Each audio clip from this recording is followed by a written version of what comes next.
Hi friends, all of you welcome once again. Today lecture is we are discussing about isolation and separation of nucleic acids from E. coli. Second point is preparation of cell extract.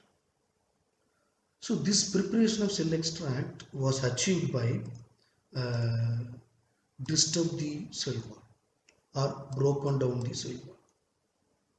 Yes. This broken down method, there are two methods are there. One is physical methods, one is chemical. So, if you are going to choose the physical method, you can also broken down the cell wall. Suppose if you are choosing the homogenation or and ultrasonication is the basic physical method to disturb the cell wall. Okay. If you are choosing the chemical method, you are using detergents or surfactants or lysozyme or some osmotic shock. The osmotic shock created by supplement of some sucrose, some concentration of sucrose is supplemented, we can easily create an osmotic shock. Followed by we can elute or remove the cellular content from the cell. Finally, we can isolate the gene and DNA. So this lysozyme detergent homogenation ultrasonication are generally available method for broken down the cell wall or preparation of cell extract. Yes. So compared to physical method and chemical method is more commonly used for the bacterial cell destruction and bacterial cell broken down. Why? Because during the physical method, the genome DNA also get disturbed, either ultrasound, either mechanical force. So these chemical methods routinely used for disturbing the bacterial cell membrane. Okay, we can learn one by one. First, we started with the cell disruption method by physical aspect. We already told two type of physical methods. One is ultrasonication, second is homogenation. Homogenation is the basic method. This is the homogenation tube and this is the Teflon piston. So this homogenation tube surface, inner surface, the surface of the Teflon piston, it contain around 2 micrometer, 2 micrometer distance. So this distance will helpful for lysis the broken down the cell wall. Yes, this homogenation effectively employed homogenation or breaking down the animal tissue and plant tissues. Plant tissues. So if we are taking the bacteria, we can never choose the homogenation. Okay, if the tube, the homogenation tube is moved slowly up and down uh, among the pistils, so the tissues are homogenized. The tissues are entered this space, the 2 micrometer space, in the 600 rpm rotation. So the mechanical force to broken down the cell wall and broken down the cells from the tissues. Okay. Second one is uh, ultrasound based cell disruption. Ultrasonication is a famous technique to disturb the cell wall using ultrasound. Nearly 20 to 100 megahertz. If you are using megahertz ultrasound to broken down the cell wall. Yes. Once you subjected the bacteria, animal, plant, fungi cells, culture to the sonication, the 100 megahertz maximum 100 megahertz ultrasound to probe the entire cell wall, broken down the cell wall. Finally, we got cell-free system. Cell-free system. The internal cellular compounds that comes out. It's called extracellular polymers, and the inner particles also exist. Inner particles means other cellular components, like 70 number of intracellular components are come to outside. The entire bacterial cell, including cell wall or plasma membranes, are disturbed. So followed by we can centrifuge at the corresponding speed. We can isolate the genomic DNA. Okay. Then we go to chemical method. So chemical method is more common method, disturb the cell wall, and also it's a favorable method for bacterial genome DNA isolation. First we are using the first chemical is called SDS, otherwise called detergent. SDS is the famous detergent. This is the hydrophobic tail. This is the hydrophilic head.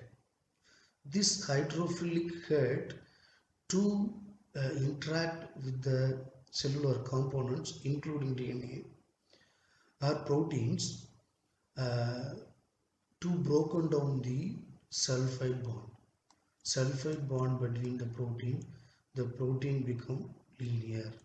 So if you are treated with the SDS, the structural proteins are denatured. So SDS only disturb or denature the protein molecule alone. Yes, you know very well.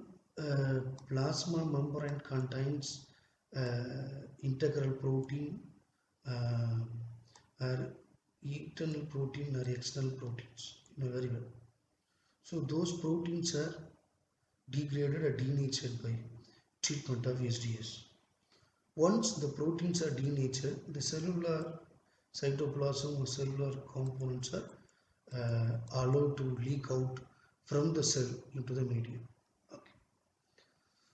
So these chemicals may be include detergent, dissolve the lipid membrane and denature the protein. First denature the protein, followed by dissolve the lipid membrane. How means this hydrophilic head directly interacted with the lipid bilayer. You know very well lipid bilayer. So this hydrophilic tail and hydrophilic tails have interacted each other. Finally, lipid molecules also dissolved, okay, with the treatment of SDS. Yes, the cation such as sodium to help the stabilize the negative charge DNA. I'm already told. You know very well proteins are exist in variety of charges. Even basic protein or acidic protein, some neutral proteins are there. So the SDS molecule goes to bind all the proteins and finally denature. Similarly, the SDS goes to bind the DNA also, or genomic DNA also goes to bind. So anyway, in the SDS molecule, try to dissolve or try to denature the our genomic DNA also, but the time we are supplemented with the sodium EDTA along with the SDS. Sodium EDTA, you know very well the famous chelating agent. When it's dissolved, it's produced the ionic form of EDTA and the ionic form of sodium. This ionic form of sodium goes to bind the genomic DNA and to stabilize the negatively charged molecule, including genomic DNA. include genomic DNA. So the SDS to denature the proteins or lipids or other components. Separate it from the proteins such as histones. Is this SDS also disturb the DNA binding protein called histone also. You know, histone is highly positive charged proteins, so it's negatively charged easily binds and remove the histone protein from the DNA. Okay. This chelating agent is called EDTA to play the major role in the uh, isolation of genome DNA from E. coli. Okay, we can learn later why we are adding the EDTA. Yes. The EDTA do some functions, especially sequestering of Mg2 plus ions. You can learn later. Okay. So this is the detergent to disturb the cell membrane. Please keep your mind. The second chemical component is called lysozyme. This is the famous enzyme to degrade the protein. Especially the lysozyme broken down the peptidoglycan layer in the bacteria. Finally, to create the osmotic lysis. You know very well bacteria, uh, gram-positive bacteria contains thick of peptidoglycan layer. Yes. And also gram-negative bacteria contain thin peptidoglycan layer. So both contains peptidoglycan layer. If you are treated with the lysozyme goes to broke down the uh, peptidoglycan layer. Especially a glycosidic bond, especially hydrolyze the glycosidic bond, the beta glycosidic bond between the NAM and NAC, N-acetyl muramic acid and N-acetyl glucosamine. So these two molecules are joined together by beta glycosidic bond. This lysozyme directly catalyzes the this glycosidic bond and broken down. So finally, the peptidoglycan layer get fragmented. Get fragmented. Yes. Um, Finally, the peptidoglycan layer are disturbed when the bacterial cell was also disturbed. So this is the famous uh, reaction takes place in the at the time of broken down of cell lysis. Next one is EDTA, role of EDTA. Why we are adding the EDTA to the buffer? Okay. EDTA serve at least two main purposes. One is inhibition of ribonuclease, deoxyribonuclease by sequestering or chelating of calcium 2 plus, Mg2 plus, Mn2 plus, generally Mg2 plus or Mn2 plus.